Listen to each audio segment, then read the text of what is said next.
thank you for coming tonight. Thank you for your interest in what we believe God could do with the Refuge Academy. But more than that, thank you for your love for your kids.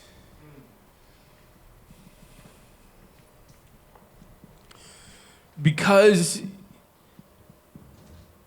you love your kids is why you're here. And I don't want to get away from that. I don't want to get away from the fact that we all love our kids. And that's really ultimately the reason for doing what we believe God has called us to. Let me start by saying we're not starting a school. Some of you guys are like, well, why am I here? We're starting an academy that will teach kids who God wants them to be.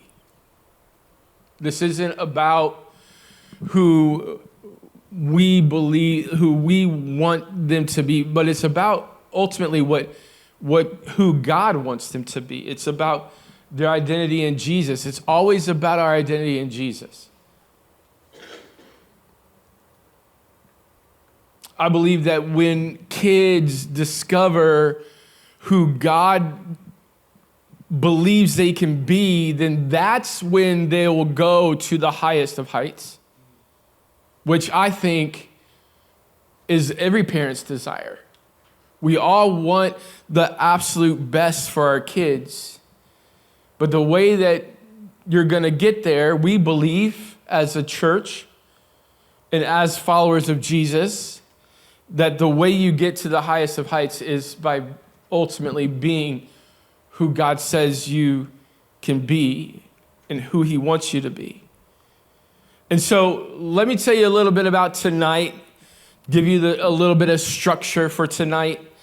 First, you're going to hear from myself about the vision that God's given me for the Refuge Academy.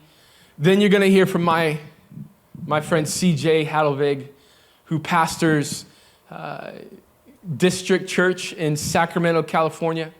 I met CJ on a fishing trip in 2018, and ever since then, he was talking about the academy that his church was starting, and lo and behold, would you know it, he started it, and he started it with a guy named Justin McDonald, who is here with us tonight all the way from Sacramento, flew in last night on a red eye to get here, and even had his flight canceled. But one of the things that they teach their kids at their school, and one of the things that we'll teach our kids at our school, is to be biased towards action. And he put it into practice last night, and his flight was canceled, and he was like, maybe we'll just do it digital. But what he decided was, on his way out, he saw, oh wait, he said I could fly into Boston. So dude flew into Boston and landed at 10:40 this morning in Boston, and then drove up here because he promised he'd have bias towards action, and he's here tonight. Yeah. And then you're going to hear from our very own Jack Smith, who is continuing to deny his title at the Refuge Academy, but we're going to call him our interim head of academy for now. And I can't wait to tell you about Jack Smith, and I can't wait for him to tell you about why he's here and how he got here and why he's here. And I think that's an important question to start with. Why? Why should the Refuge Church start an academy? Why do we feel like this is something that God might want us to do? Why? Well, to answer that question, I think we have to go to another question. And that other question that we have to go to is, am I happy with the direction of my kids' education? Am I happy with the product that my kids are receiving for education? And I understand that we come from all different walks of life tonight. Some of you are here, and I look out in the room, and I know some of you don't have kids, but you're here anyway because you're interested in what our church is doing, and I thank you so much for being here. Some of you have kids that you homeschool. Some of you have kids that are in private school, and some of you have kids that are in public school. But the question that we all have to answer tonight is, am I happy with what my kids are receiving in the area of education? And I think as I look at the number of people that had registered and had come to our meeting tonight, which, by the way, is way more than registered, which is what we had anticipated. And as I look in the room, I see people that I think are asking that question. Am I happy with my kids' education? As I answer that question, it leads me to this idea and this thought that I got in March of 2023 as I stood in Wyndham Middle School cafeteria with so many of you and discussed at what was going on with our public school board. When I stood in the room, the overwhelming sense that I received was, I have to do more. I don't know what it is at this point, but I have got to do more. God has called me to do more than what I'm doing right now. And the Refuge Academy is my response to doing more. You see, the problem with our schools and our education goes so much deeper than the issues that we were facing in that room in March of 2023, which I'm not going to get into tonight, by the way. But the problem with education goes so much deeper than that. Many of you know that our church in April went on our first missions trip to the Dominican Republic. My family had the privilege of going on that trip. Of my family, my kids got to go. They're high school kids. And my son's a sophomore, daughter's a senior. And we went and listen, my kids received an education in the Dominican Republic that they'll never receive in any school. They learned and they grew so much in just a week's time. We got home, and my son especially has a long list, let's be honest, some things that were due before we went on that missions trip. But he's got a long list of things that are late because we went on that trip. And he's got teachers hounding him every day with emails. Hey, you need to get this assignment in, and this assignment in, and this assignment in. And I'm sitting here and I'm going, but he's already learned so much this week. But the issue is that he's not learning what the school says he should be learning. He didn't learn what the school said he should learn. One of the teachers that have reached out to him was his health teacher. His health teacher said, Graham, you need to go to the Planned Parenthood website and take notes from that website because you missed the lecture on emergency contraception. To which I replied, we don't teach emergency contraception in my house or in our house. I haven't gotten an email back. But here's the point. The point is, somewhere along the way, families have lost control of what their kids learn at school. We would like to give that back.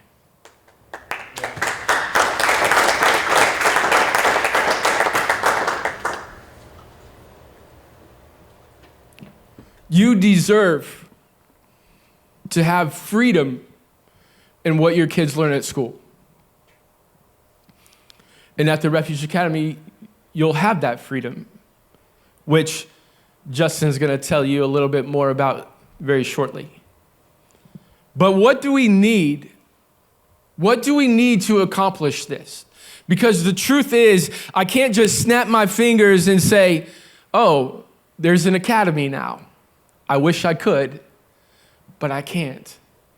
So we have some needs in order to fulfill these whys and fulfill the answer to these questions. The first thing that we need is we need founding families. This is the same thing that Pastor CJ told his church. They needed founding families 5 years ago. By the way, and Justin's going to tell you a little bit more about their start, but they started in year 0. They call it year 0. They had 8 kids starting their school, 8 families. That was it. They started with 8. By the second semester, and Justin will correct me if I'm wrong, but by the second semester, they had 48. Is that right? 48 by the second semester.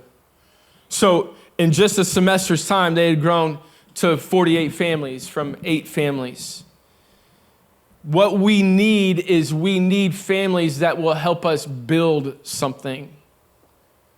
As founding families, you get a little more say. It's the same thing when we started the Refuge Church. People that came on early got a little more say because guess what? We were learning. And as you learn, you get to give input. We need founding families that'll say that I'm going to walk this out with you and I'm going to help you build something. Now, we have the luxury of being able to run the playbook that's been run for 5 years, which again, Justin will tell you very shortly about. But one of the things that I've learned in my short time with Justin and the years that I've had with CJ is that, and really in church planting, it's like anything. There are things that you have to hold tightly, like who you are. You have to know who you are. You have to know where you're going. You have to know what God wants you to do. But then the rest you have to hold very loosely. How are we going to get there? How are we going to see this be accomplished? And we have to hold who we are tightly, but what God wants us to do very loosely. I want you to know from day one, we are always going to do this God's way. Now, I don't know everyone's story as to why you're here. We are a church. We are starting a Christian academy. We're not starting a school. We're starting a Christian leadership academy. We want kids, and we believe that kids, every kid has leadership abilities inside of them. And when I look at the world, you know what I see the world needs? Christian leaders that will lead the way in the workplace, that'll lead the way on the ball field, that'll lead the way in whatever they do because Jesus is leading them.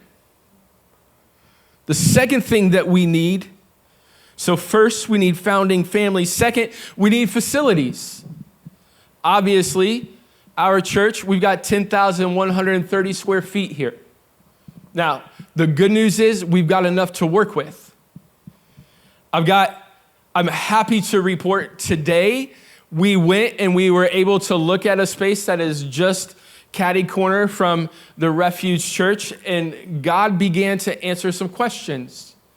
The great news is, as we walked in, we were like, wow, this thing barely needs any build out. There were rooms that could be turned into classrooms like that. The problem is that facility isn't going to be available as soon as I thought it was.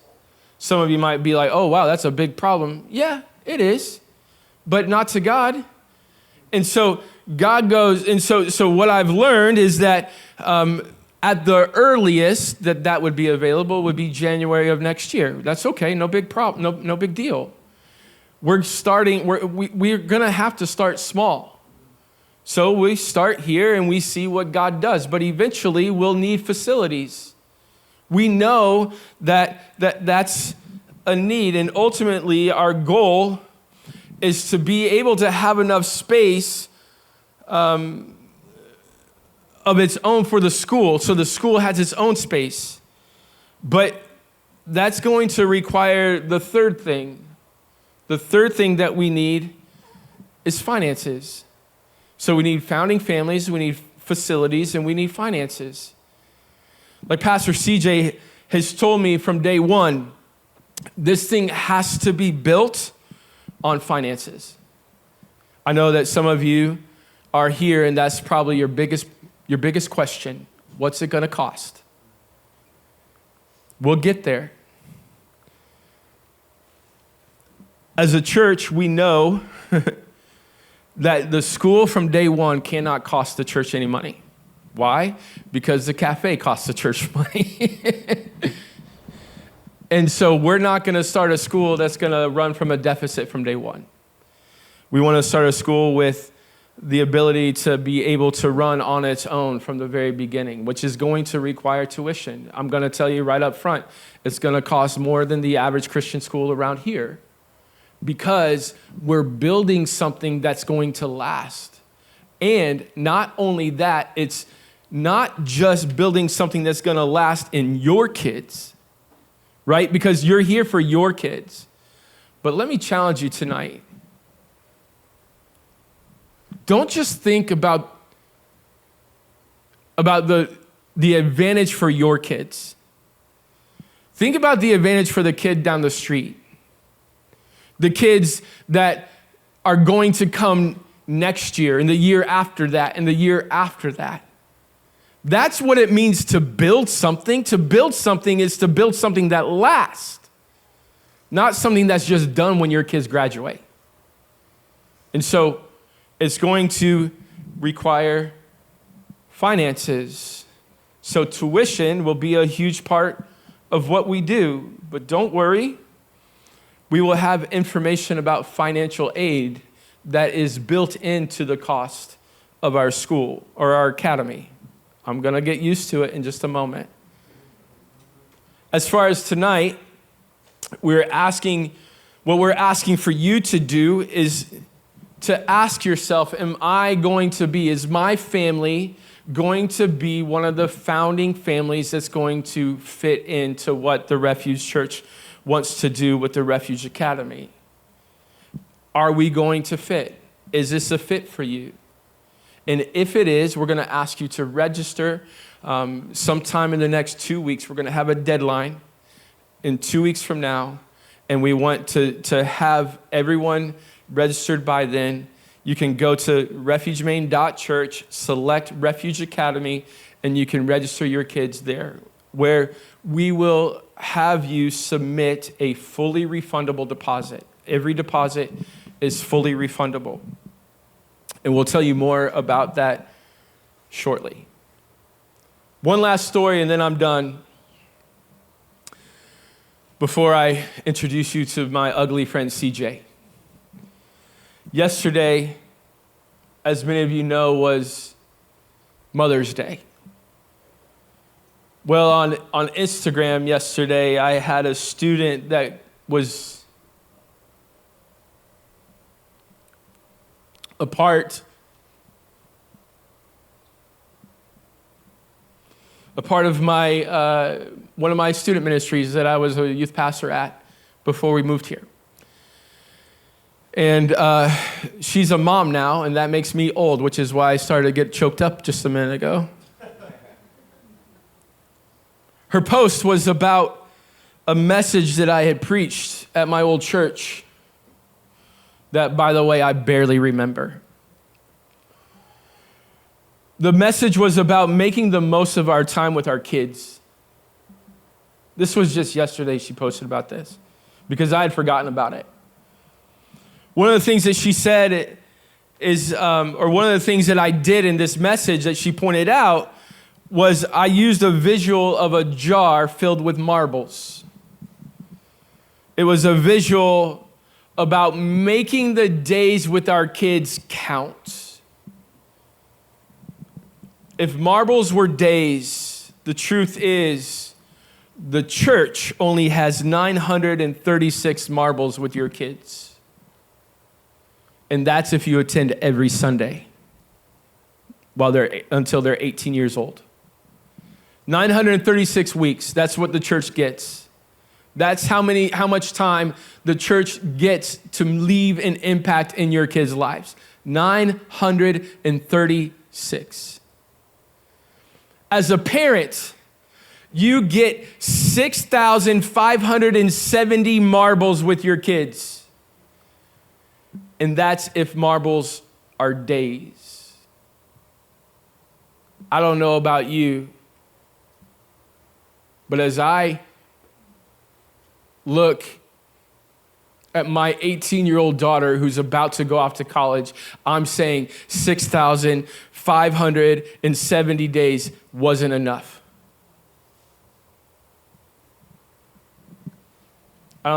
It sounds like a lot of pressure, if you ask me.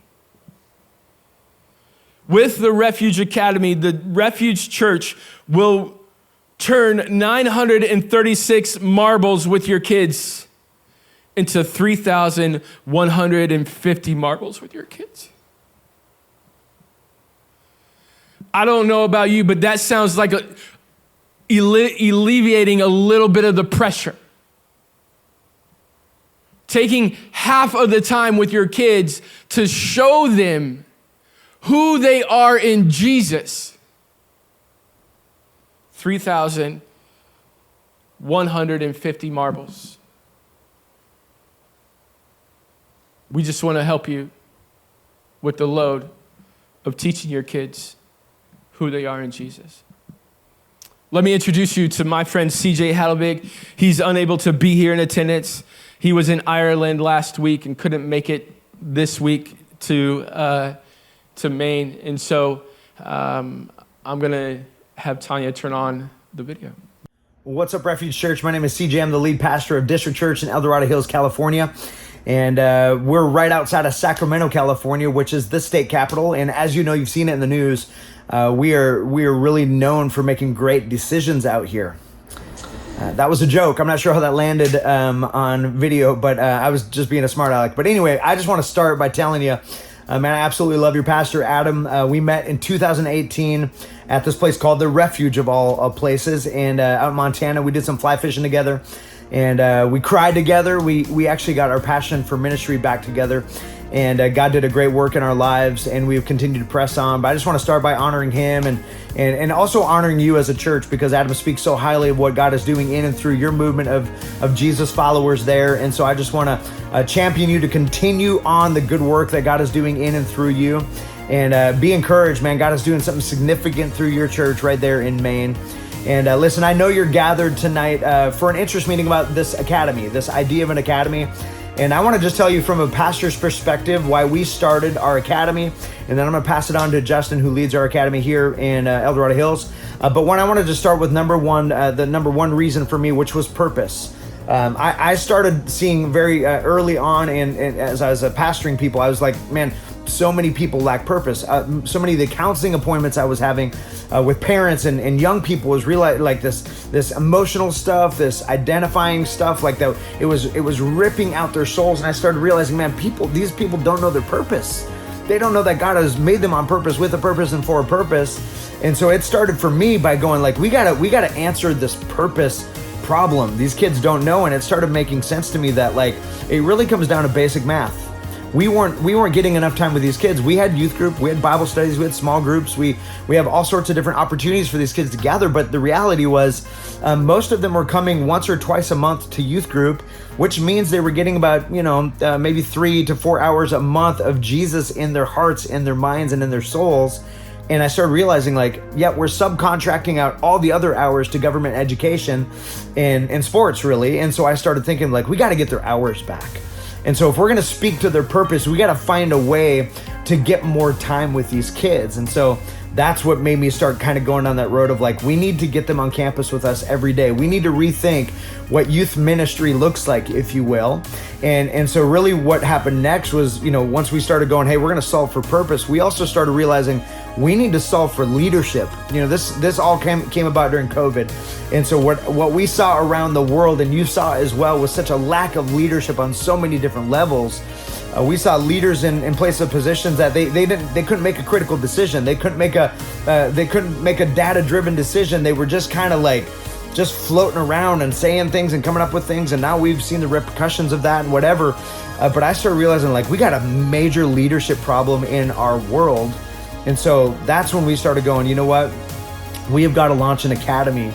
But it's not your traditional kind of Christian school thing. And I'll go ahead and tell you, like, we honor Christian schools. In fact, we have a really great relationship with the Christian school in our community. We actually just we gave them some money to be a part of their fundraising initiatives, and it's because we're in partnership with them. But for me, I told our church and our First InterestNight, I said, listen, we are not going to be the Christian version of the public version.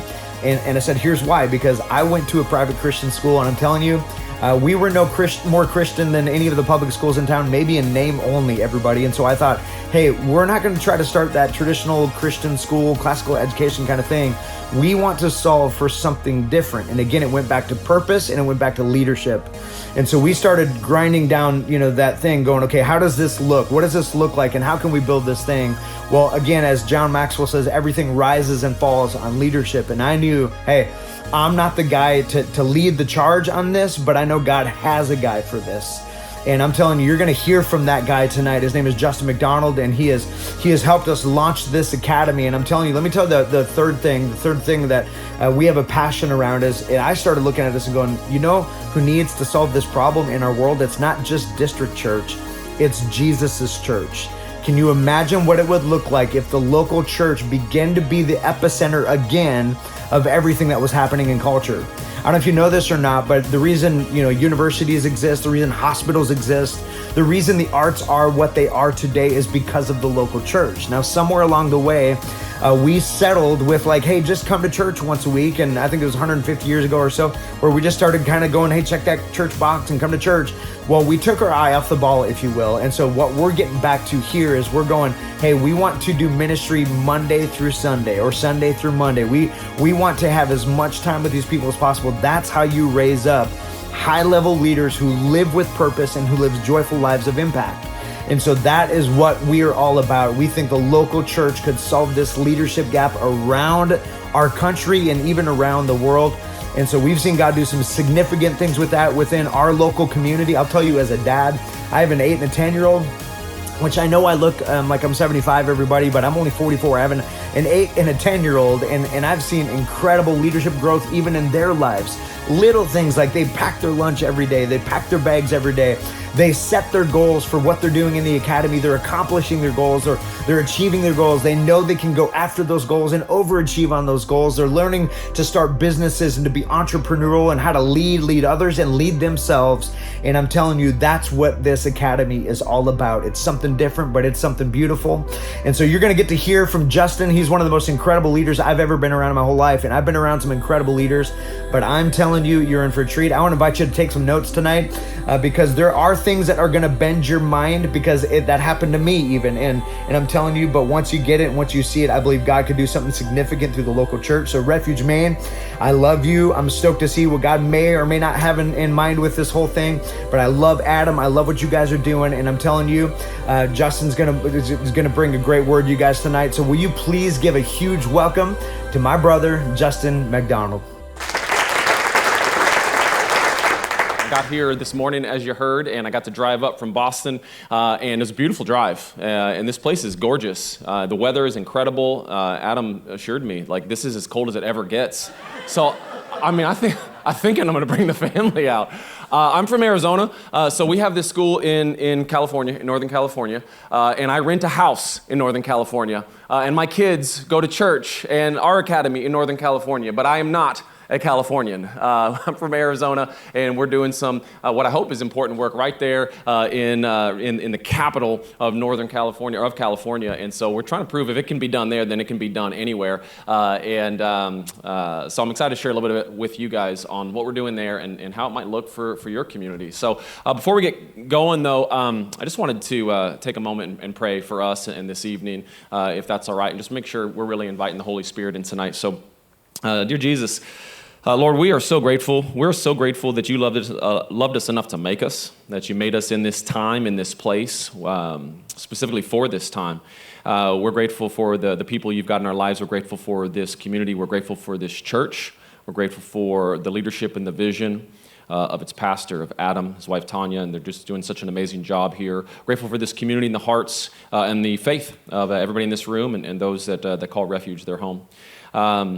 We just ask that you give us that peace that surpasses all understanding that you promise us. You give us that peace in our lives. We're all in different places with our kids and our families, and we have different worries and concerns and hopes and dreams, and you tell us to lay those down and just follow you, and that you'll take care of all those things. And so we just ask that you give us peace around the things that are concerning us tonight in our lives, whether they're educational things or whether they're just any regular old life things. And Lord, that you give us joy. You promise us life can be joyful when we follow you, and it is. And so that we have the peace to enjoy this ride, enjoy our time, enjoy our families, and just get the most out of this life, serving you and loving this ride. In your name we pray. Amen. Well, thanks, y'all. Okay. I got clickers and things I've got to get going. I'm really excited to share some stuff with you, and I've got, I've done so many versions and iterations of sharing what it is that we're doing, sharing it with our community before we got it going, and then updating that and so forth. And so as I was trying to tailor to tonight's, I had about 847 slides that I wanted to share with you, and I tried to pare those down and really asking kind of a controlling question, which is like, what's the best way I can be valuable to you guys and this vision as you're thinking about this academy here at Refuge. And there's a whole lot of information around the why you would want to do something different. And Adam talked a little bit about that. And you're here because you already know the why. You already have a why. So I thought I would not spend a ton of time on the why. And I felt the most value that I could offer you is a couple things. One, to show you that it can be done, and show you what it looks like at least for us. And then two, give you a little bit of behind the scenes look at how it's done and what makes that possible and how we're doing what it is that we're doing uniquely. And one of the things I set out to do to leading the academy was to make sure that we weren't trying to make something that already exists. Because if it already exists, it already exists, which means it's been around longer. It's already funded. It's already proven. Like, there are great options and alternatives for families and our kids and so forth, whether that's public schools or charter schools or private schools or all the variations of those things. And so what we're trying to do, and I'm an entrepreneur, so we were trying to build something that was truly different, truly unique, that solved a specific set of problems. And because the problem you're trying to solve is going to guide the way you go about solving it. And so what I'm here to share with you, a little bit about is the solution that we've created in Northern California outside of Sacramento there. All right, let's see if this works. We were doing this literally 30 seconds before Adam got on, and it worked back there. Tanya, can you? Oh, there we go. Perfect. Okay, so here's what I want you to do. If you've got a phone, get out your phone. If you've got a pen, use the pen and the paper, okay? This is the question I want you to think about and write a couple short answers to. What do you want for your kids? What do you want for your kids? Write 1 to 3, and if you're on a roll, go ahead and write 5. If you don't have kids or your kids are old, what do you want for your grandkids? What do you want for your kids' kids?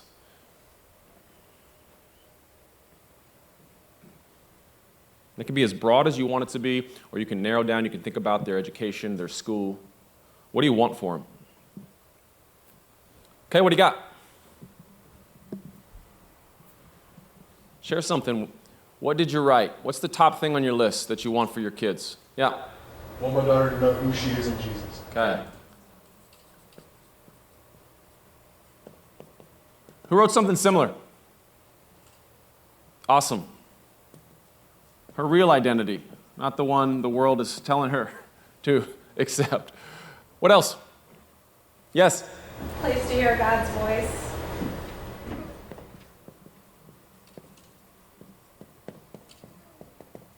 A place to hear God's voice. Awesome. Who had something similar to that? Awesome. Yes? Be kids. What does that mean? What do you mean when you say that? Well, when I thought of it, it was more just like not to like go with like the worldly views and just to be able to be kids and to grow up age what they're supposed to be. Maintain their age-appropriate innocence the way God created them. Yeah, be kids. And what else? So you've got innocence. What else does it mean to be kids? Who else had something similar? And when you hear that phrase, what do you think about? What else does it mean to be kids? What do you think of when you think of your kids? When you think of your own experience as a kid? Yeah, to have fun. Fun. Fun, active, what else? Play. Curiosity. Be outside. Yeah. Humans are natural learners until we beat it out of them, right? And the primary way that we learn is through curiosity and play, right? And we squash that really early, and then people think, well, I'm not good at school, right? So these are great. What else? So be kids, keep our innocence, hear God's voice. What are some other things you care about? Let's take two more. Confidence. Who had that? Awesome. There's a phrase on Refuge's church that stood out to me somewhere in the About Us mission statement kind of stuff, and it said for dream chasers and risk takers. And I loved that. I was like, these are my people. That's what we're doing. That's who I want to be. That's who I want my kids to be. So I really loved that. And you can't accomplish anything. You can't challenge yourself. You can't do something you didn't think you could do, and you never are going to have any sort of meaningful impact if you don't take risks. If you don't step into those opportunities to do something that's a little scary or a little ambiguous or whatever it is. And the currency or the fuel that allows us to step into those risk opportunities is confidence. It's confidence. And confidence comes from a history of competence, knowing that I tried that other thing and I was scared of it, but I did it and I overcame it and I succeeded. Or I failed, landed on my face, realized I wasn't dead, got back up, and then succeeded afterwards, right? And that's where you build that resilience. So confidence becomes one of the primary drivers. One more thing you want for your kids. Quality friendships. Friendships.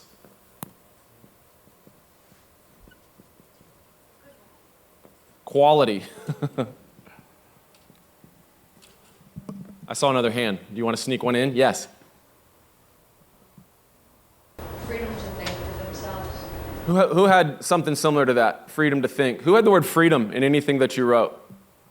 Awesome.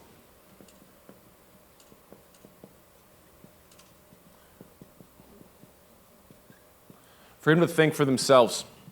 This is great. Okay, Tanya, you ready?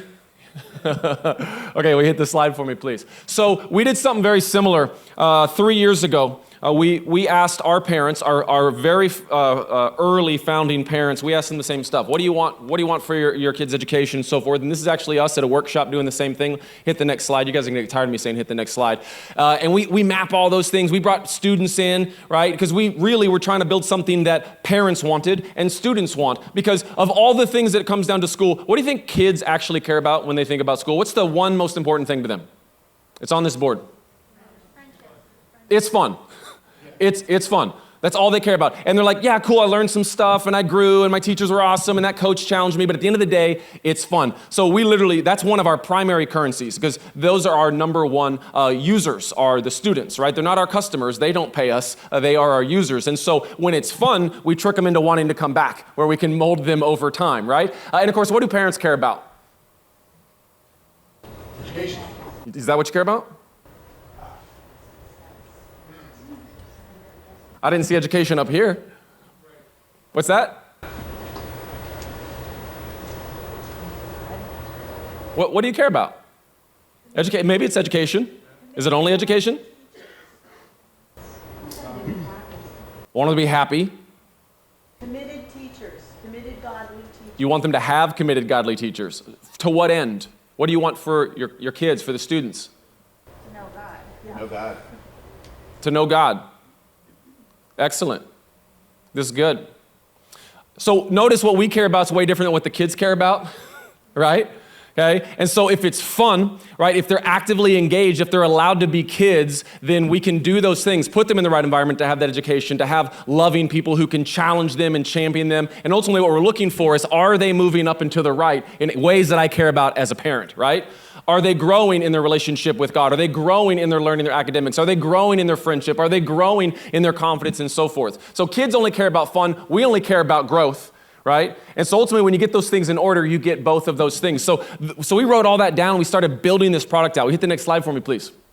Okay, so this was us on day 2. We had 8 kids. We gained a 9th on day 2. This was the whole school. We started with just 9th and 10th graders. Originally, this was actually only going to be a high school. And then we had people saying, what about my younger kids? What about our kindergartners? Okay, so that's us 3 years ago, a little less than 3 years ago. Go ahead and hit the next one for me. So my goal here for you tonight is to do a couple things. One, actually hit the next slide. I figured, like, what were the main questions you might have in your mind? One is, can there actually be a better way? Right? Can there be a better way? 2, how would it work? 3, what could it look like? And then 4, is it a fit for us? Does that sound accurate? Is that pretty fair?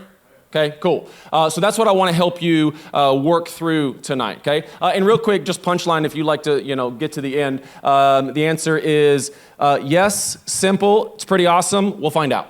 Okay, those are the answers. Okay, next slide for me, Tanya. I realize this, we're all in different places in our walk, we're in different places in our parent journey, we're in different places in this conversation, right? This thought process around education and what we want for our kids.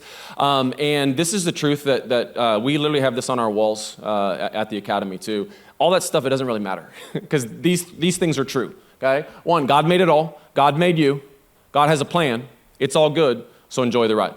So everything we're here to talk about, right, is fun and it's interesting and we could do this, we could do that, right? None of it really, really matters because God has got this whole thing. He's got your kids' lives in his hands. He's got your lives in his hands.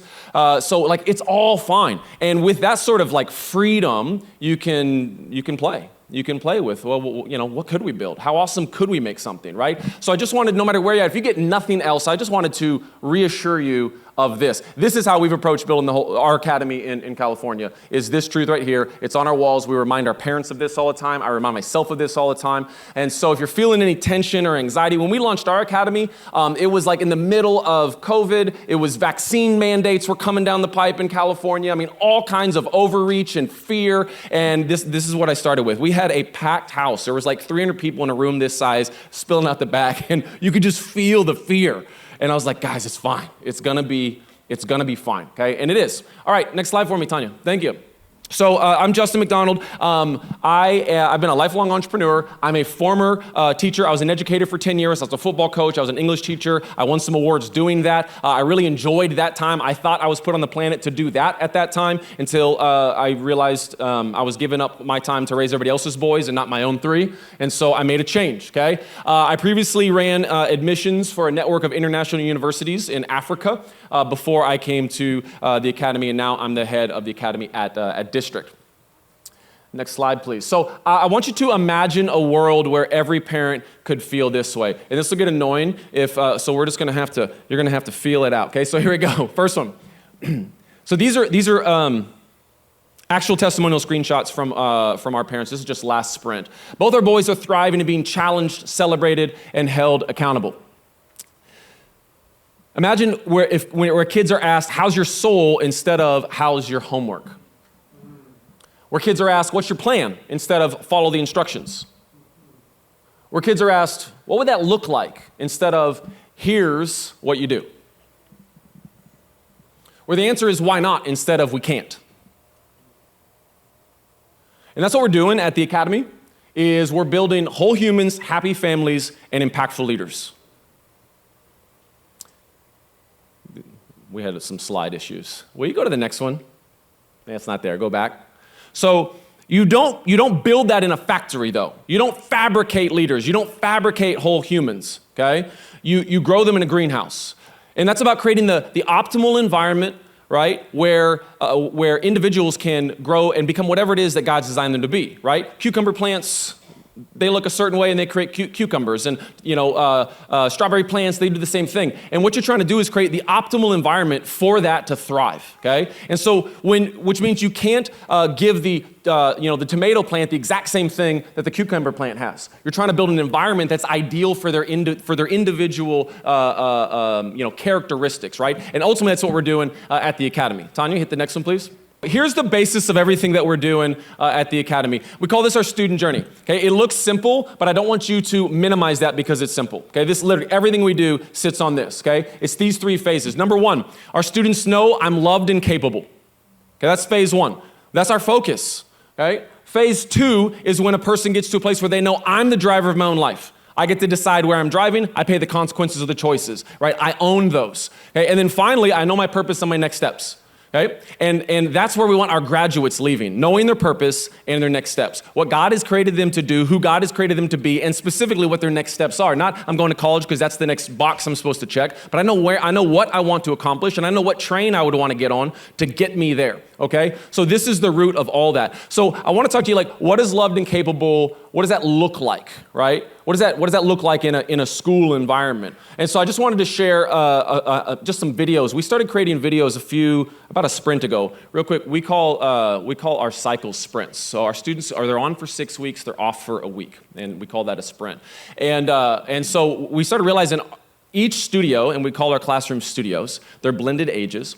Each studio is doing its own thing, right? It's all aligned to our master framework, but the guide, which is what we call our educators, they are the CEO of that studio, right? And the students, right, they are deciding what the rules, the regulations, right, the norms are. They set their own goals, and then they drive towards those things. So at any given time, all the different studios and what's going on in the academy, it could look totally different. And so I realized, like, I don't even know what's going on a given day to day. You know, we've got kids who are off doing this project, and these kids are doing this other project, and these are on an excursion. And we realized that parents who have multiple siblings, they couldn't be in all the same places at the same time, and so they were missing out on stuff. So we started having some of our students create these sizzle reels. So our own students, they capture some of these images and then put them into a 30-second reel, and then we just send it out at the end of the week and say, hey, this is a look and a feel of what happened. And so rather than explain it, I wanted to share a few of those with you. So Tanya, if you'll just share, we'll share 2 or 3 of these 30-second reels. And before we hit play,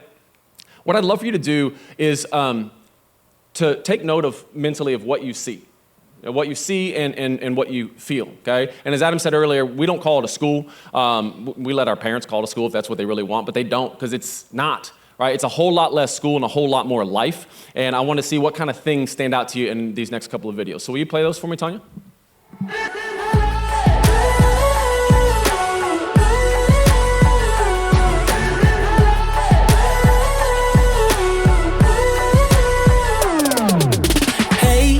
It's not like any other kind of day.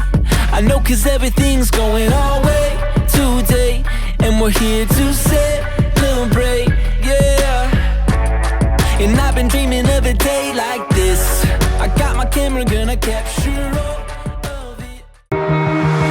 So here I am, no strings attached, like David holding nothing back. I sing a song, I'll lift my hands to you. These 4 walls and these 2 hearts, all you wanted from the start. Just me, just you, this empty room.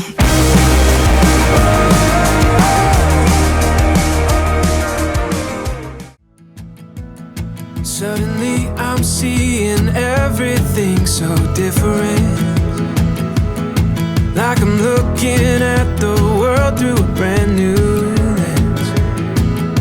Every shade of green and blue, and it's all because of you.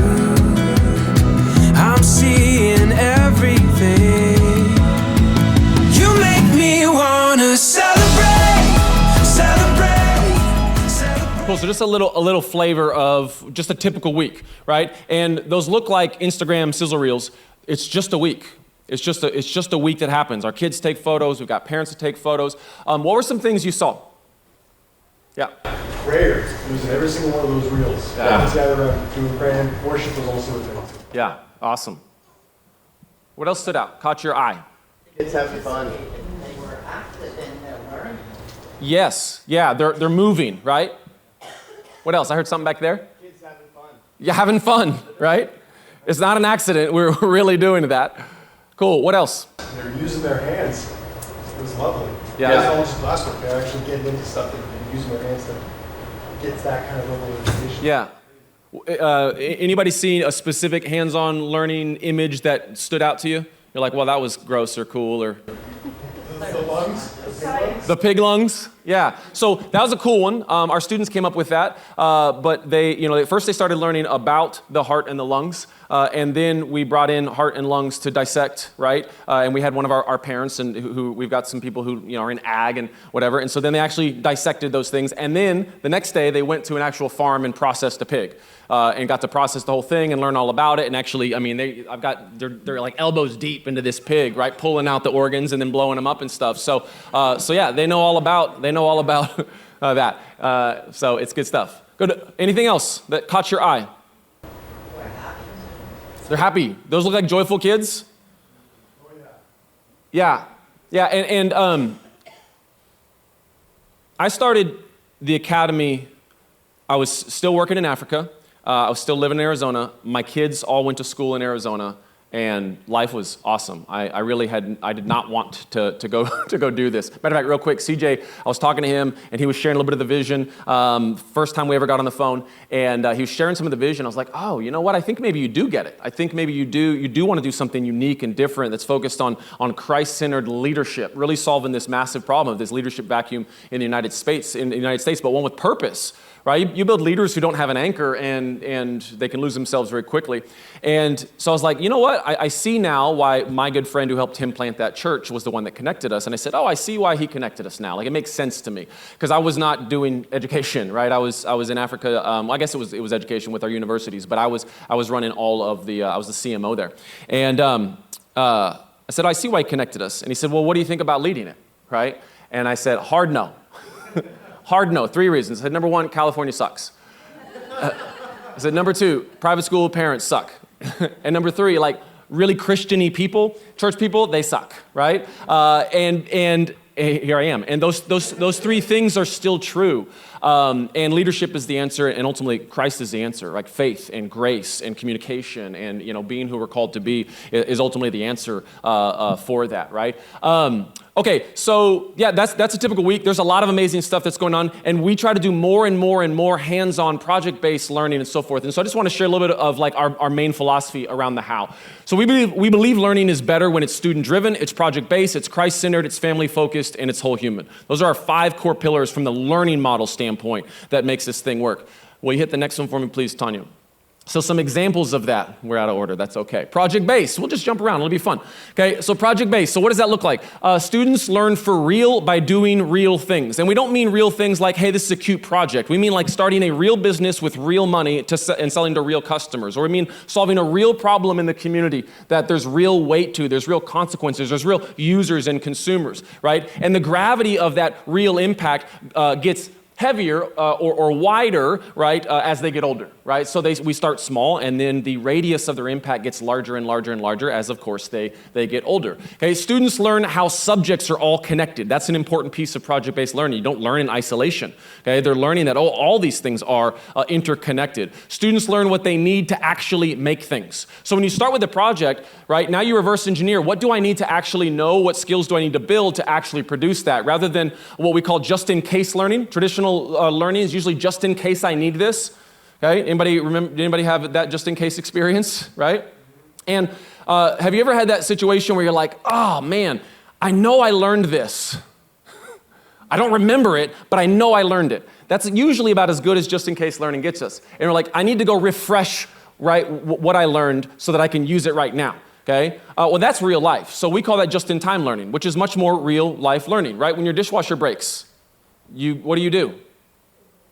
You Google it. You YouTube, how do I fix this, right? That's real life learning, okay? And we're not talking about wisdom. Wisdom we want to imprint in their heart, right? One imprint in their mind, so they have a worldview about how to make sense, to make wise choices. But when it comes to skills, we want just-in-time learning. And then students know they learned because they can demonstrate, reflect, and teach. They know they learn, we know they learn because they can actually show, I learned this, I made this. In order to make this, I had to do these things in order to produce that. And then, of course, they can reflect on it. Here's all the ways it didn't go the way that I thought. Right? Anybody ever do a project? Anybody ever done a project ever that went exactly the way you thought it was going to go, on the time frame to the budget you thought it would go to? Never, right? And so our students learn that and they reflect on that. And really most of the learning comes from the reflection on what did I learn along the way about procrastinating, about setting clear expectations, about having clear roles, right? About clearly communicating, about personality differences and agreements and all that sort of stuff. Okay, so that's project-based. All right, student-driven. Okay, so what does student-driven mean? An example, our students wrote their academy constitution. So they wrote it, they sent delegates and from kindergarten through 12th grade, right? We had a delegation and they brought all of their different proposals, and then we whittled it all down to our 5 academy amendments, or our Bill of Rights they call it, and those stand today. They're awesome. The kindergartners did the best. They really did. Our students create their daily and weekly plans, okay? So they've got a planner, they plan their week, they plan their day, and they circle back to see, did I accomplish the things that I set out to accomplish today? And when I didn't, why not? Did I choose to renegotiate it because something else came up that was more interesting or more urgent or more important, right? And therefore the thing that I thought I was gonna do, I moved that to tomorrow. So they're learning that skill. All right? Students choose their projects and their challenges. So we don't have a motivation problem because you get to choose. So it's like, well, I don't want to read this book. Well, then pick another one. There's only an infinite number of books, right? So drive is never the issue because they get choice in it, right? So it takes away the excuse of I don't want to do this, so we can continue to champion and challenge them. It's like, great, then pick something else if you don't like that. And they realize they have agency in their life. And we say, you have almost infinite choices in the academy, but not growing is not one of them. And not doing the work is not one of them. Just pick which work you think is valuable and interesting to you and get after it, okay? And then ultimately students manage their own time. They get to manage their time through the day, right? They get to decide, do I want to work on this subject right now? Do I want to work on this? If I'm loving the book I'm reading, keep reading the book. There's no bells. There's nothing to interrupt when you're in deep flow or you're in a creative zone. Okay, so they get to create amazing things. We want to protect that time for it, and they get to manage their time, right? And they learn also how they mismanage their time because there's tracking and there's real consequences for it. And they realize, oh, I get easily distracted by this thing over here, right? Or I like to do the stuff I really like all day, and then I procrastinate on the stuff I don't like, and then I'm off on my goals. So they learn to be empowered to flip that. Okay, great. A couple other things, and we'll just hit each one of these at the same time. So Christ-centered, family-focused, whole human, what does that look like? So weekly worship, daily devotionals, and multiple missions, right? Our junior high and our high school kids, they go on multiple mission trips throughout the year. We have fewer days a year and fewer hours a day. That is because we believe that the most important people they can be with is their family.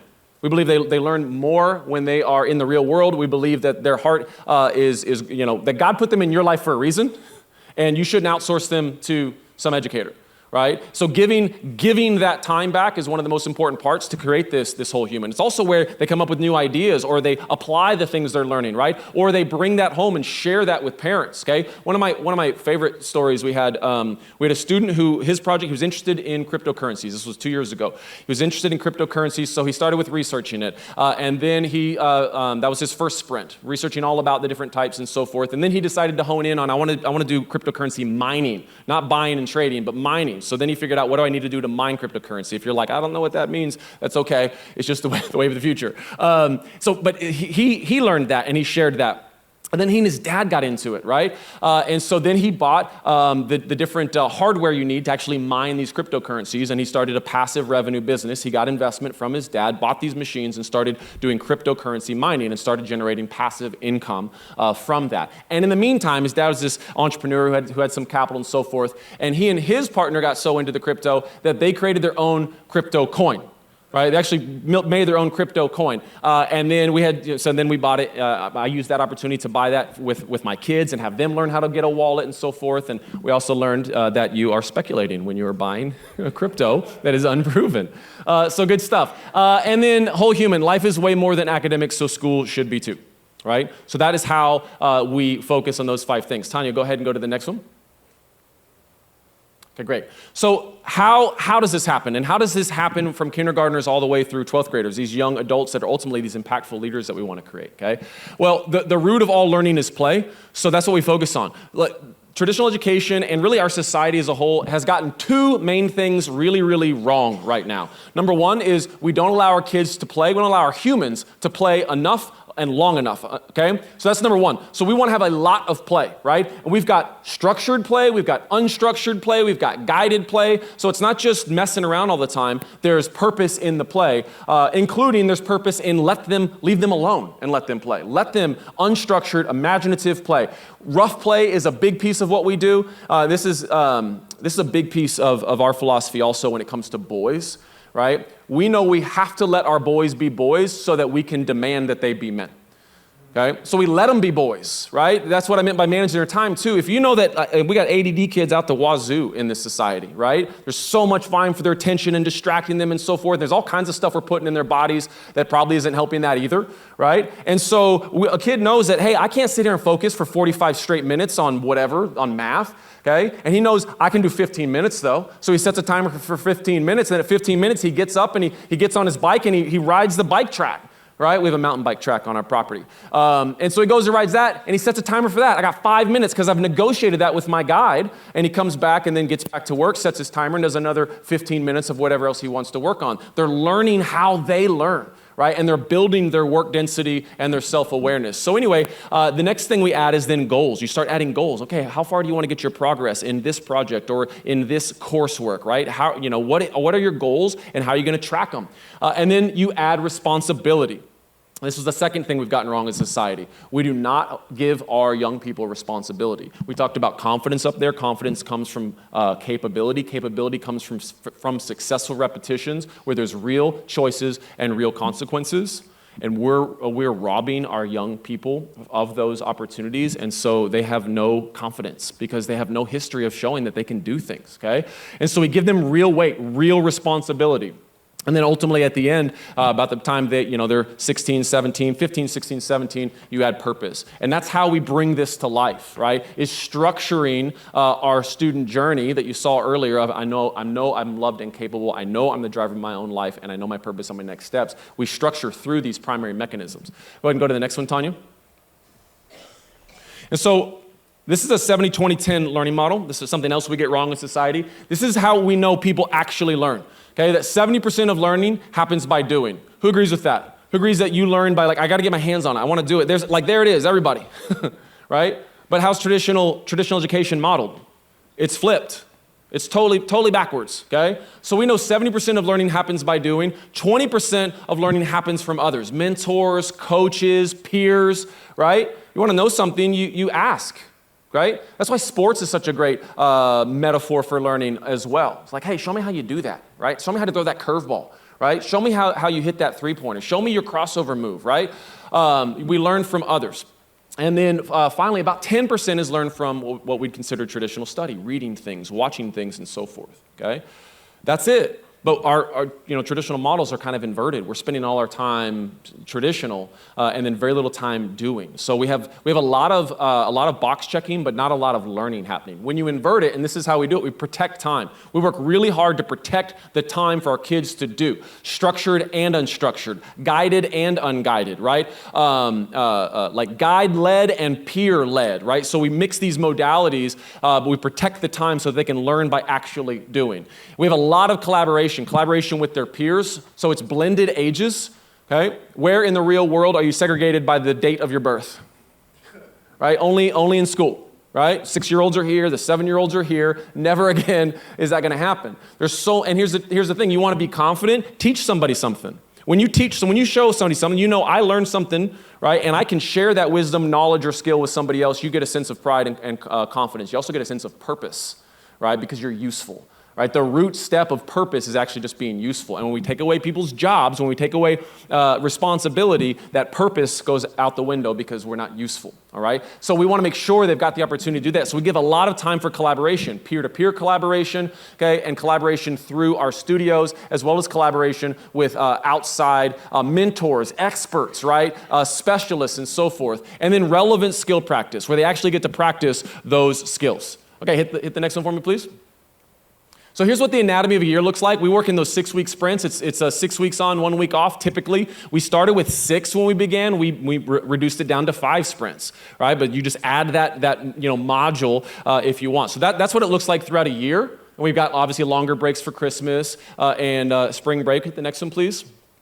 This is what a sprint itself looks like. They have a sprint plan, then they execute and track to that plan, and then there's a showcase at the end of it where they demonstrate something that they're most proud of or something they were working towards and building. These showcases are public displays of their growth. The consequences are real because they know their peers, their parents, and the community are coming, right? And it's cute as all get out with the kindergartners, right? With our senior high school kids, they're pitching for investment, right? They're showing their revenue, they're showing where they failed, and those sorts of things. So it just gets, like I said, more real as it goes. Okay, so that's the anatomy of a sprint. We hit the next one, please. And so it's this cycle, as you can see. It's a cycle through the week. It's a cycle through the sprint.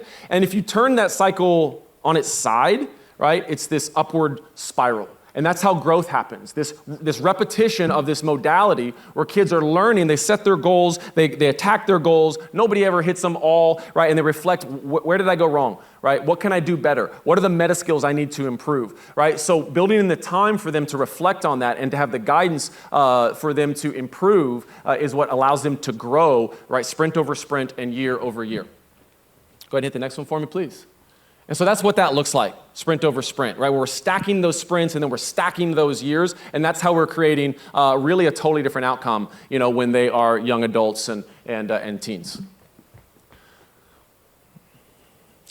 We believe that students are the drivers of their own life, and we believe parents are the leaders of their own family. That's first and foremost the most important thing. So you shouldn't be outsourcing to some educational institution. And we believe the Academy's job is to partner with you to design and live the life that you want to live, right? And so how that happens is this support triangle, where the student is at the center of it. The student is at the top. It is his or her responsibility, okay? So there's a primary mechanism that makes it all work. It's student-driven. They set their goals, they track their progress, and they reflect on and measure their growth, okay? What makes it work is the visibility between the parent and the student's progress. So the parent can see, right, when do I need to get in and challenge and champion and push and ask and help, right? And when do I need to give them the space that they need to work? So that visibility enables that. The alignment between the Academy and the parents, that alignment of we're co-conspiring on the goals that you care about. Remember what I said, all kids care about is fun, but parents care about, is my child growing in ways that are meaningful to me right now? Who's got more than one kid? Who knows that they're so different? Right? Who you thinking about one kid right now and you're like, this is the thing that's on my heart and my brain right now, right? You got that? And then your other kid, you're like, yeah, but this is the thing that's on my heart and my brain about that kid right now, right? And then you're like, hey, school system, address both of those things completely separately with the same level of intensity and output. It's impossible, right? You can't have a one-size-fits-all solution when our kids are so different. Well, at the Academy, we flip it. So we ask you, hey, what's on your heart and mind right now for your kid?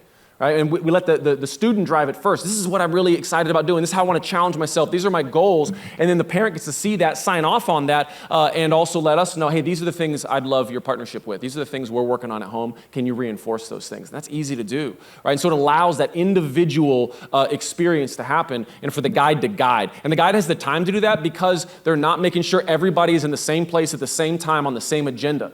So it works because of the student-driven nature of it. And then ultimately, the guide and the Academy, our job is to challenge the students. Is to say, okay, those were your goals. How are those going? Right? Are you on pace right now? No? Okay, great. Why not? And you guide them through a series of self-reflection until they realize, take ownership, and then fix the issue, whatever that is, or set the goal higher, which happens all of the time. Okay, next one, please, Tanya. So it seems to be working. Okay, 35% of our students are at least one grade level ahead. By spring break. Okay, so 25% of our graduates graduated a year early. That's not true. We just had someone else join, so it's like 30-something% now. Okay, 99% of our students, they like school, have fun, and are happy. And 97% of our parents strongly recommend the Academy, including those that withdraw. So we do an exit interview with everybody that leaves also. So it seems to be working. And because we're asking, hey, is this fun? Hey, parents, are your students growing in the way that you care about? Is this product solving what you're looking for for your family? And so we're measuring those things. Every single sprint, we get that feedback and that data, and it seems to be working well. Can you go to the next one, please? So this is pretty recent, actually, from the Gallup poll. 35% of parents are satisfied with their kids' education. So that's the bar, right? And just for some context, we have never reelected a U.S. president with under a 42% approval rating, but we reelect public education every year after year after year with our kids' lives and our tax dollars and so forth, right? It doesn't make a whole lot of sense. So 35% is the bar, right? So that was a pretty low bar for us to try to compete against. So we hit the next one. And as I said, our average parent satisfaction is 97% because we're asking, what do you care about? And if we just did that, would that be a great fit? It's not that hard to do, and it is. So that's a track of how that works. And you can see a few times our bar is 95. We know that if we hit 95, our business will be healthy and that we're doing the right things, we're listening to the right things, and we're adjusting sprint over sprint. And every sprint, we're adjusting. We're going, okay, we put these 3 priorities in. How did they work? And then we take new data and go, okay, that worked well. That one didn't work well. What do we need to pivot and improve? So we are innovating in an entrepreneurial fashion when we do that. And you can see each time we're right at or below that line, it's probably like a 94%. You can see the next sprint, right? It's immediate adjustment. And we're teaching our kids, because we're building this as a startup, our kids are working in a startup, right? Not only do they get internships and apprenticeships when they get older, but they're in a startup right now running our academy and seeing how it's being run. And so that meta experience is very helpful to them also. Okay, next one for me, Tanya. So I guess here's the punchline. By doing less of the wrong stuff, we have time to do more of the right stuff. And when learning is fun, playful, creative, and challenging, kids want to do more of it, right? It's a lot of what you guys were saying up here. And that's what we have found on the other side of the country is also true. They want to do more of it, right? And they want to do it not because somebody said so, because that's who they want to be, because they're hungry to learn things, do things, and make impact. Next one for me, Tanya. So what could it look like? I showed you a little bit of a sizzle reel, but you're like, well, it seems like highlights. So I'm going to show you one more video of the number one question we get when people call in is like, can I take a tour, right? And you can imagine what taking a tour would look like every single day of people walking through and disrupting our kids and so forth. So we created a virtual tour. And so this is what a typical day looks like at the academy.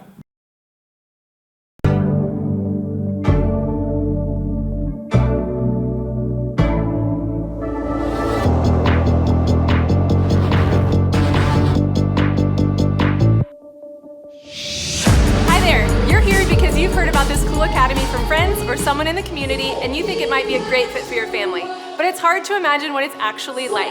You may even be thinking that it's too good to be true. Some of the most common questions we get are, how do you do it, and can I get a tour? So we're going to show you around to see what a typical day at the academy looks like. It's Monday morning, which means kickoff. So let's check it out.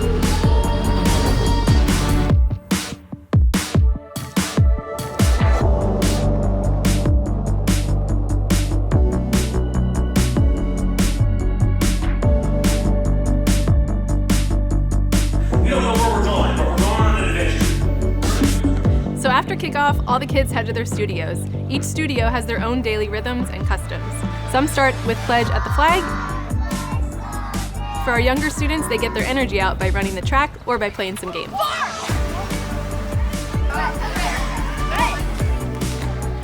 The Academy is student-driven, which means that students drive their own learning pathways based off their interests and their passions. Much of that work happens during our morning conquer time. Let's check in on some studios and see what they're up to.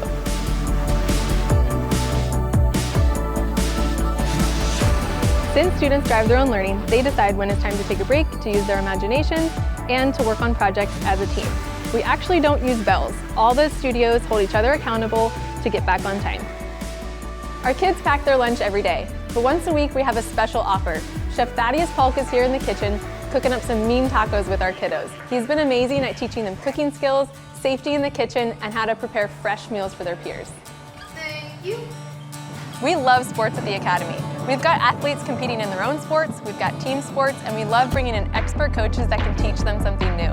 In fact, we've got a wrestling clinic happening right now. Thanks so much for hanging with us today. If you feel like this could be a great fit for you and your family, check out some next steps on our website. That's Jenna. Her title is The Dope. She's the director of parent experience. Cool. Any quick observations about what you saw there? You're always itching to say something. I like this guy. The expansion in learning. You know, like getting them in the kitchen, getting them into some mats to learn whatever the heck that kind of wrestling was. Just the vast diversity of learning that they're able to have access to. Yeah. Cool. Great. Anything else? All right. Okay. So this is what people might be thinking. We hit that next slide. So that looks amazing. That sounds amazing, but I can't risk my kid's future on a new kind of school.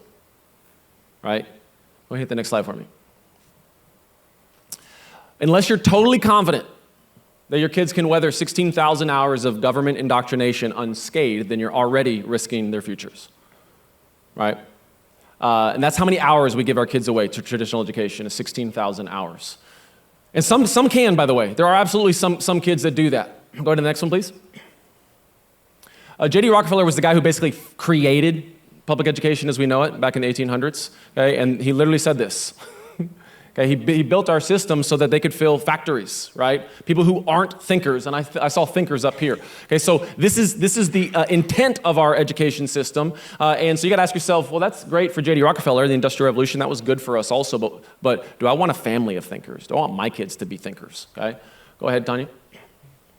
Also, real quick, this is not new. This is not a new type of school, actually, even if it might feel that it is. It's not at all. Go ahead and rattle through these quickly for me, Tanya. So Montessori's been doing this for over 100 years, and the results are always off the charts. Go ahead and go to the next one.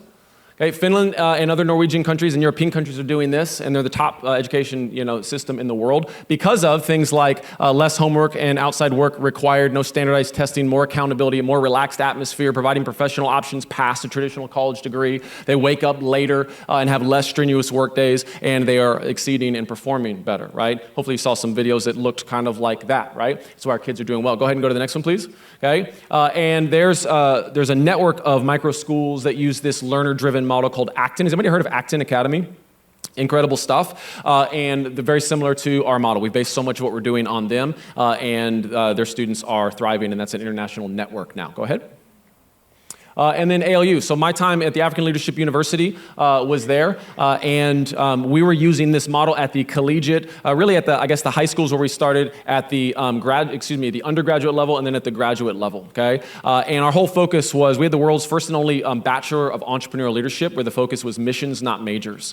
And so that's how I got connected to this academy in El Dorado Hills at District Church. Was how do we bring that to America? How do we solve one of the U.S.'s biggest problem, which is this leadership vacuum in the United States? All right? And so none of this is new. It's just not common in the U.S. Go ahead. We just listened to our parents and we built what they wanted. Go ahead. Here's a quote from one of our parents from our last feedback. So the Academy provides freedom in every way, to think, to be able to ask questions, to try and then fail, to try again and then fail, to engage in meaningful conversations without the woke agenda getting in the way. Supportive families who want the same things. Go ahead. I think we've got... So is it a fit for our family? Okay, go ahead and hit the next one. I literally took a screenshot off of our website because this is my job, is not to, as the head of our academy, is not to sell people into our academy. Matter of fact, the way we even do our billing makes it really easy for people who aren't a fit when they're done to be done. There's no proration, there's no refunds, you don't have to pay all of it up front. We literally, you're voting with your dollars every single month that this is an academy that's meeting the needs and the fit for your family. So this is a screenshot of that, and I'll just rattle through them. So this type of academy could be a great fit if you think traditional school is broken. I want my children to be challenged. I want to be a founding family. I want God in the center of the school. I want to be part of creating something new. I want my kids to think for themselves. I want my kids to be prepared for life. I want the academy to look very different. I'm agile and comfortable with change, and I know that growth is through the struggle. And it probably isn't a fit if you think these things, and these things are fine, but it won't be a fit. You'll just be frustrated, okay? Our current school is fine. The school should have everything figured out. I want a traditional school experience. My kids need to be told what to do. College is the only path after high school. We shouldn't have to pay for education. Scores, grades, and rankings are important. The academy should align to government education. Certification means a teacher is good. And the academy should look like my school experience. Okay, so those are guidelines that have served us really well. So as you're thinking through, is this type of life-ready leadership academy, could this be a good fit? At the early stages of being a founding family, those are really helpful, I think, checklists. of that. We call all of our families up till now, right? We had a 0 year, we launched last year, and we're finishing our second full year right now. Everybody up to this point, we're now full, is a founding family. And they are founders. And so we say right off the bat, you're not entitled private school parents. You're founders, you're partners. And we don't want somebody who is here just to pay for school, just like I don't want to hire somebody who wants a job. We want people who want to come help us build this academy, right? Not in my image, not based on my opinion, but based on what God wants for this academy, what the world actually requires of our kids to thrive and be successful, and what actually fits what we want as families and as a community. And that's what we're trying to do, 6 weeks at a time there. So anyway, I appreciate your guys' time so much tonight and sharing some of that. I apologize, some things were out of order. It's hard to get a little bit of a flow, but I hope it gives you a little bit of an insight of some of the how we do it. And I've got some takeaway homework for you. Number one, if you've not read this book and you're somewhere on that pathway of, I'm not sure what we want for our kids, Dumbing Us Down by John Taylor Gatto. That's the first book that I'd recommend that you read. The second one would be One World Schoolhouse by Sal Khan. Okay, so those are two books that if you're on that pathway of I don't know if traditional school is broken, I don't know what we want, those would be the first two books that I'd suggest to you. And then a third resource, if you're more curious about the academy, what it looks like day to day, what other parents are saying about it, any of the specific detailed questions you have of what is it looking like in Northern California, check out our website at districtchristianacademy.com. There are a handful of other resources. The tour video you saw is on there also, and there's a deeper dive on the mechanics of what we're doing, why we're doing it, as well as what parents are saying. I hope that is helpful and useful to you guys as you're doing your research. So I appreciate you guys very much. Who am I kicking this over to? And I'm welcoming up Mr. Jack Smith. Come on up. Thank you, guys.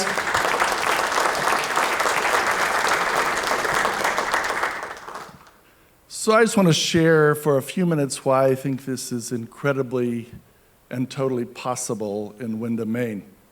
And so your first thought, because 95% of you have no idea who I am, is who is this guy? Well, I go to church with you almost every single Sunday to one of the services, depending on when I'm on prayer team and when Gail is in the children's church program. But we're not ones to run in and jump up and down and scream and make ourselves known. In fact, I think the pastor calls us ninjas, but that's okay. But we landed in Maine a few years ago, and I'm going to tell you why, because I think it's an important part of what we're talking about here today. In 2018, I was the superintendent of Montgomery County Public Schools in Maryland. You can look it up and see all sorts of stuff on there with my picture and different things. And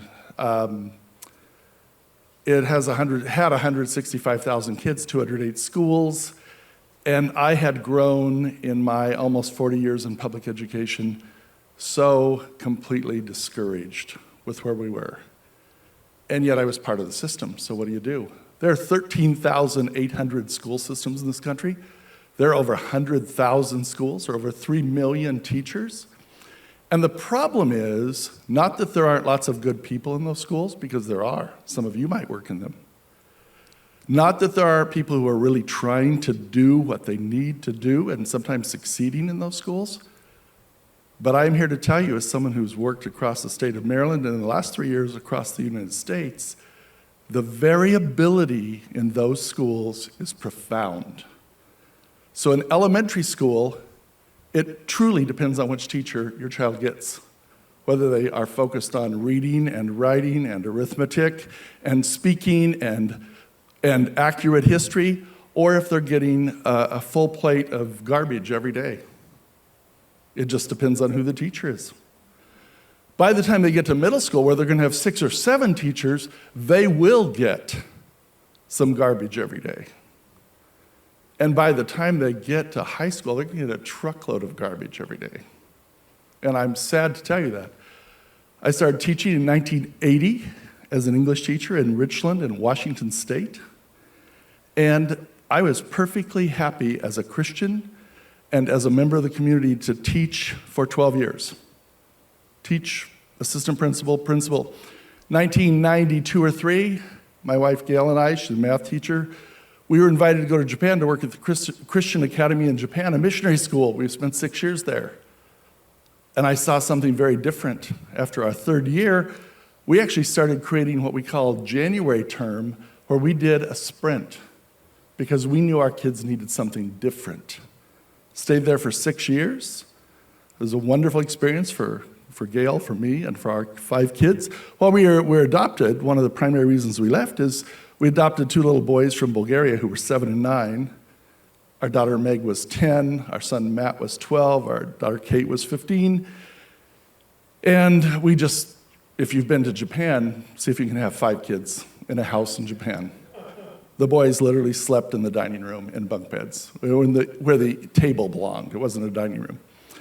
So we came back to the US and we landed in a very conservative part of Maryland, in southern Maryland, where in the first year or 2 I was there, one of the county commissioners, the county leadership, when they had a big debate over prayer at graduation, she said, "We don't say, do you go to church in Calvert County? We say, where do you go to church in Calvert County?" And it progressed that way for quite a number of years. I was a principal there and deputy superintendent and superintendent. But by 2009, I couldn't believe what was happening when our youngest, Peter, graduated, and the shift in the focus in schooling. And so I'm not here to attack the public schools. You can do that yourself based on your own experiences. I'm not here to praise them. But the variability in your child's school building and across the school buildings in every state in this country is profound, and there is no way to stop it. Because if I want to talk about something as a teacher, good luck trying to fire me unless I do something so egregious, and you saw egregious here last year, that even the most callous person about the welfare and the developmental level of children will be touched by that. Will say, no, we can't do that with kids. And you've seen the links people will go to with kids. So I didn't move to Maine to work in a school, absolutely not. In fact, I was really discouraged by 2019, and then COVID came along, and suddenly we were focused on how to give kids Wi-Fi and how to give them computers and how to keep everybody moving, and it was a really difficult time, but it totally upended everything. And in 2018, our daughter, who had moved to Maine in 2010 or 11, she got married here. She was pregnant with a little boy in 2018. At 20 weeks, they said, this guy's heart is so deformed. And the medical professional there in Portland said, you might as well terminate this pregnancy at 20 weeks. Well, Kate, as a Christian, didn't say that that's not how it works.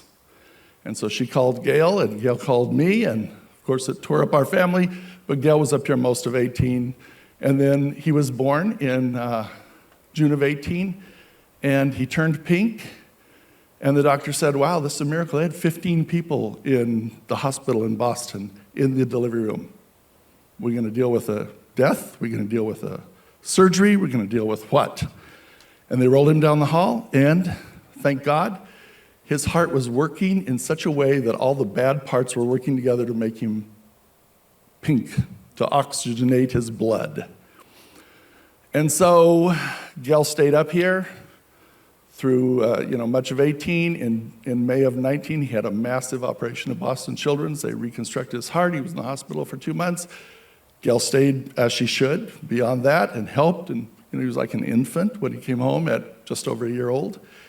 And just when she was getting ready to move back to Maryland to join me, it was March 12th, 2020.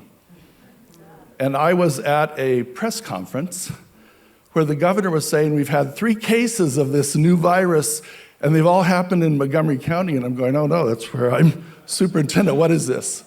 Little did I know what that would do, but Gail stayed in Maine. I stayed in Maryland, and after another 10 months, I said to my school board, I can't do this, can't live apart from my wife. It's miserable, I'm gonna leave. So I moved to Maine, and we would see this church every time we came to the post office. It wasn't yet open, there was no. And one day in the spring of 22, or March of 22, it was open. Gail said, let's go, they have service. So we came after visiting several other churches, and we said, wow, we found a place to go to church and to belong. But I still never came to work in a school. And then last year, in March, when Adam was talking about standing in the gym, we were talking with a group of people at a Bible study out here, Adam, one night. And I was just sick about the conversation, but I wanted no part of it. I'm done with that, blah, blah, blah. And just about, 2 or 3 months ago, I was sitting in church, and it's like I got struck by lightning. I walked out of church, I walked into the lobby, I found Pastor Adams, I said, if you want to do anything with school, just let me know. Big mistake. He had an email in my box and a book for me to read within 24 hours. And I read that book by Gada that Justin was talking about. It's all true. And it happens for 2 reasons. The variability is so profound, and the bureaucracy takes care of itself. The bureaucracy is not focused on children. It's focused on perpetuating and caring for the bureaucracy. And it doesn't matter where you are. It's always true in systems. This is entirely doable. I worked in the other side of homeschooling as a superintendent and a curriculum director and a principal in Maryland. Laws are almost identical. It's entirely doable within the homeschooling laws of Maine. It puts a lot of responsibility on the family, puts a lot of responsibility on the organization that sits within this church to create an academy that is an integration of homeschooling practices and I think the best, most effective teaching and learning practices that we can use. So I was going to ask some of you some questions. I'm not going to do that tonight because we're so late on time, but you know the rules. How many of you have homeschooled? Raise your hand. Every one of you know the rules. You've lived it. I've read them. I've watched the parents walk in with their baskets full of stuff at the end of the year assessment in Maryland and set it down, or looked at the assessment scores. There are so many different ways this can be done, but it can all be done in a right way, in a way that is excellent, and in a way that honors God. And we have been incredibly fortunate to see an example of that tonight, all the way across the country, in one of the toughest places, I think, in America right now, California. Maine's not too far behind, neither is Maryland, sadly.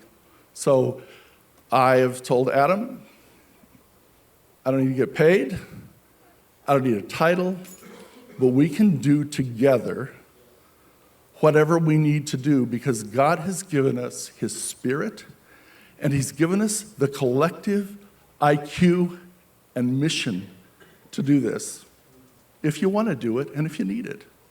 If you don't, I'll happily focus on my lawn.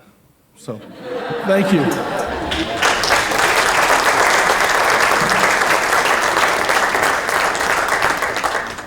Jack, thank you so much. All right, so it's time to put a bow on this thing. I know there may be still some questions. I know the biggest question that you're all asking is, what's it going to cost?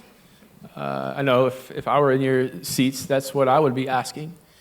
And so Justin has been so gracious to look at the finances of Maine, look at as far as finances of homes, the median household income, as well as some of the schools in the area, the private schools in our area.